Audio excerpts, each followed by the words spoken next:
একদিন এক বাবা দেখলেন তার ছোট্ট ছেলেটি একা একা ফুপিয়ে ফুপিয়ে কাঁদছে। বাবা ছেলের কাছে গিয়ে তার মাথায় হাত রেখে জিজ্ঞেস করলেন, কি হয়েছে সোনা, তুমি কাঁদছো কেন? ছেলেটি উত্তর দিল, আমার বড়লোক বন্ধুরা কথায় কথায় আমাকে নিয়ে হাসি ঠাট্টা করে, আমাকে মালির ছেলে বলে গালি দেয়। বাবা এক মুহূর্ত চুপ করে থাকলেন।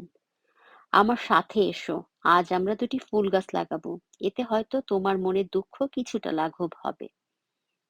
এরপর তিনি ছেলের হাত ধরে বাগানে নিয়ে গেলেন। বাবা বলে চললেন, আমরা আলাদাভাবে দুটো ফুলের গাছ লাগাবো, আমি একটির যত্ন নিব, তুমি অন্যটির। গাছের গোড়ায় আমি পুকুরের নোংরা পানি দিব, আর তুমি দিবে টিউবওয়েলের পরিষ্কার পানি। এরপর এক সপ্তাহ কেটে গেল। ছেলেকে নিয়ে বাবা আবার বাগানে প্রবেশ করলেন। ছেলেটি অবাক হয়ে দেখল তারটার চেয়ে বাবার ফুল গাছ অনেক বেশি সতেজ এবং স্বাস্থ্যকর। এটা কিভাবে সম্ভব? বাবা মৃদু হেসে বললেন, নোংরা পানি একটি গাছের বেড়ে ওঠাকে বন্ধ করে না, বরং ওটার দ্রুত বৃদ্ধির জন্য সহায়ক জৈব সার হিসাবে কাজ করে। তাই আজ থেকে মানুষের উপহাস আর বাজে কথাকে পাত্তা না দিয়ে মনোযোগ সহকারে নিজের কাজ করবে। তাহলে আমার দারিদ্রতা পুকুরের ওই নোংরা পানির মতোই তোমার জীবন গঠনে সাহায্য করবে।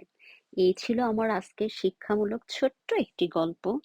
আপনারা এতক্ষণ যারা ধৈর্য ধরে গল্পটা শুনলেন আর আমার পেঁপে দিয়ে ডাল রান্না দেখলেন, আপনাদের সবাইকে অসংখ্য ধন্যবাদ। ভালো থাকবেন, সুস্থ থাকবেন সেই কামনা করি।